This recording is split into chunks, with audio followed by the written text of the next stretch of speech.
नमस्कार किसान भाइयों, मैं एमडी अख्तर, फाउंडर केजीएन मृदा संजीवनी वर्मी कंपोस्ट यूनिट से।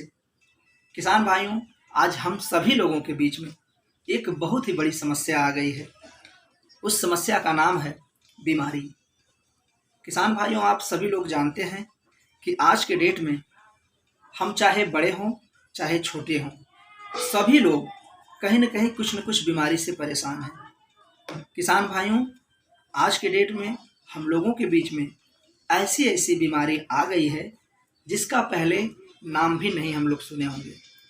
क्योंकि किसान भाइयों, आज के डेट में देखिए 18 साल के बच्चे में ब्लड प्रेशर का मर्ज हो गया है। छोटे बच्चे में आंखों पर चश्मा लग रहे हैं, छोटे बच्चों का बाल पकने लगा है। यानी ऐसी ऐसी बीमारी आ गई है जिससे हम सभी लोग परेशान हैं।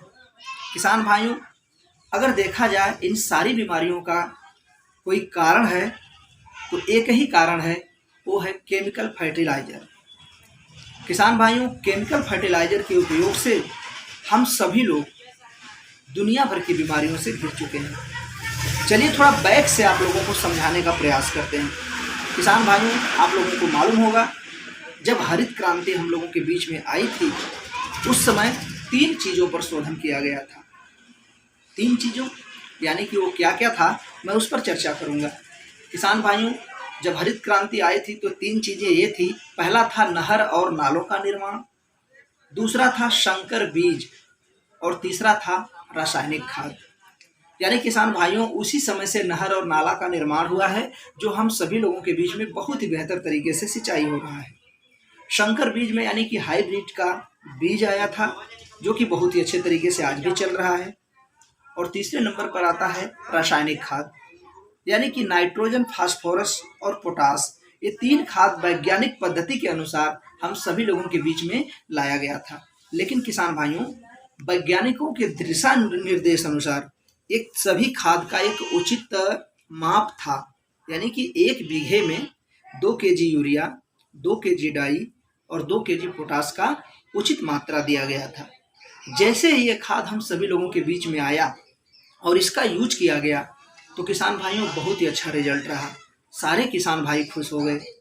लेकिन किसान भाइयों, सभी किसान भाई तो पढ़े लिखे नहीं थे। कुछ लोग 2 केजी डालना चालू किए तो कुछ लोग 3 केजी डाले, कुछ लोग 3 केजी डाले तो कुछ लोग 4 केजी डाले।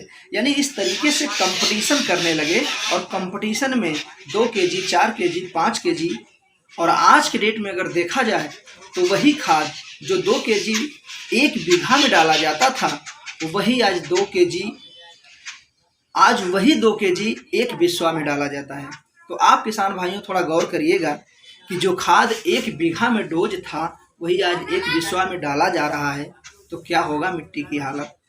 यानी किसान भाइयों, आप इस तरीके से समझ सकते हैं कि मान लीजिए हमारी क्षमता अगर 50 केजी वजन ढोने की है और हमें बढ़ाकर 200 केजी लाद दिया जाए तो मेरी हालात क्या होगी।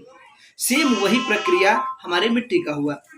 किसान भाइयों, हमारी मिट्टी इतना ज़्यादा केमिकल फर्टिलाइजर का उपयोग हो गया कि मिट्टी की उर्वरा शक्ति धीरे धीरे कम होने लगी, मिट्टी में ऊसरपन की शिकायत होने लगी और मिट्टी का पीएच मान गिरने लगा। जब मिट्टी हमारी दूषित हो गई तो क्या लगता है, उसमें रोग नहीं आएंगे। कोई भी पौधा, कोई भी फसल लगाते हैं हम लोग तो उसमें रोग आती है, और उस रोग से बचने के लिए हम लोग केमिकल पेस्टिसाइड का इस्तेमाल करते हैं।